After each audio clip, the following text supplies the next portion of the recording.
గ్రూప్లో ఒక వార్త సర్క్యులేట్ అవుతుంది. ఆ వార్త ఏంటంటే నాగబాబు బ్రేక్, మంత్రి పదవికి నో చెప్పిన చంద్రబాబు, డిఫెన్స్లో పవన్. మెగా బ్రదర్ నాగబాబు విషయంలో ప్లాన్ మారుతుందా? ఆయన పదవి విషయంలో సరికొత్త ఆలోచన చేస్తున్నారా? రూటు మార్చారా అంటే అవుననే సమాధానం వినిపిస్తోంది. కొద్ది రోజుల కిందట నాగబాబును ఏపీ క్యాబినెట్లో తీసుకుంటామని చంద్రబాబు ప్రకటించిన సంగతి తెలిసిందే. అయితే నెలలు గడుస్తున్నా దానికి సంబంధించి సన్నాహాలు జరగడం లేదు.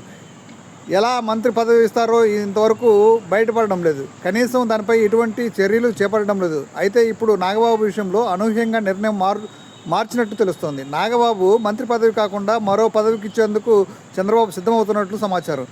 మారిన రాజకీయ పరిస్థితుల నేపథ్యంలో ఈ నిర్ణయాన్ని మార్పు చేస్తున్నట్లు తెలుస్తోంది. ఇక కూటమి సమన్వయానికి కృషట.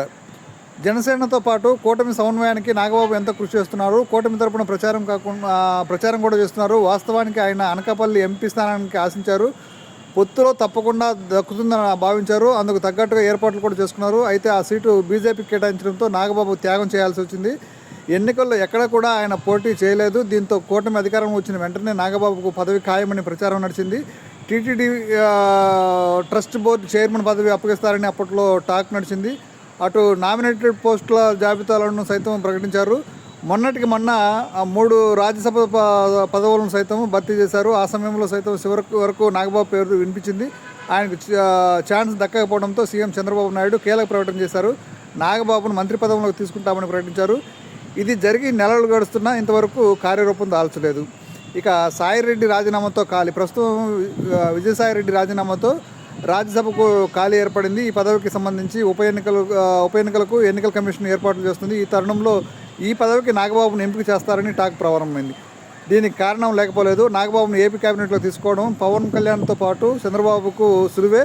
కానీ నాగబాబును తీసుకోవడంతో క్యాబినెట్లో అన్నదమ్ములకు చోటు ఇచ్చినట్లు అవుతుంది. అయితే ఇది జనసేనకు మైనస్ అవుతుందని పవన్ ఆలోచన.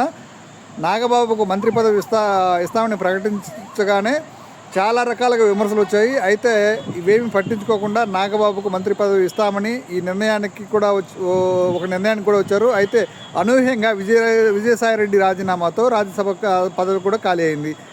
అందుకే ఇప్పుడు చంద్రబాబుతో పాటు పవన్ మనసు మార్చుకున్నట్లు సమాచారం. 3.5 ఏళ్ల పాటు ఎంపీగా, మరో 3.5 ఏళ్ల పాటు విజయసాయిరెడ్డి పదవి ఉంది. అంటే ఆ పదవిని తీసుకుంటే నాగబాబు 3.5 ఏళ్ల పాటు ఎంపీగా కొనసాగవచ్చు. ఇప్పటికే ఆ పదవి కోసం కూటమిలో చాలామంది ఆశావాహులు ఎదురు చూస్తున్నారు. చివరికి చంద్రబాబుతో పాటు పవన్ కళ్యాణ్ నాగబాబుకు అవకాశం ఇవ్వాలని ఒక నిర్ణయానికి వచ్చినట్టు తెలుస్తుంది. పైగా జనసేన పార్టీ తరఫున జాతీయ రాజకీయాల్లో నాగబాబుకు బాధ్యతలు అప్పగించవచ్చని పవన్ ఆలోచనలు చేస్తున్నారట. మొత్తానికైతే నాగబాబు రాష్ట్ర మంత్రి అవుతారని అంతా భావించారు. కానీ ఆయన ఎంపీగా మారి పెద్దల సభకు పెట్టాలని ఎక్కువగా ఆసక్తి చూపుతున్నట్టు తెలుస్తోంది. అటు రాజకీయ పరిస్థితుల్లో సైతం అలానే ఉండడంతో దానికి జైకొట్టారు చంద్రబాబు, పవన్. మరి ఏం జరుగుతుందో చూడాలి. ఇది వార్త. ఇది జనసేన వాట్సాప్ గ్రూపులో వచ్చిన వార్త అండి.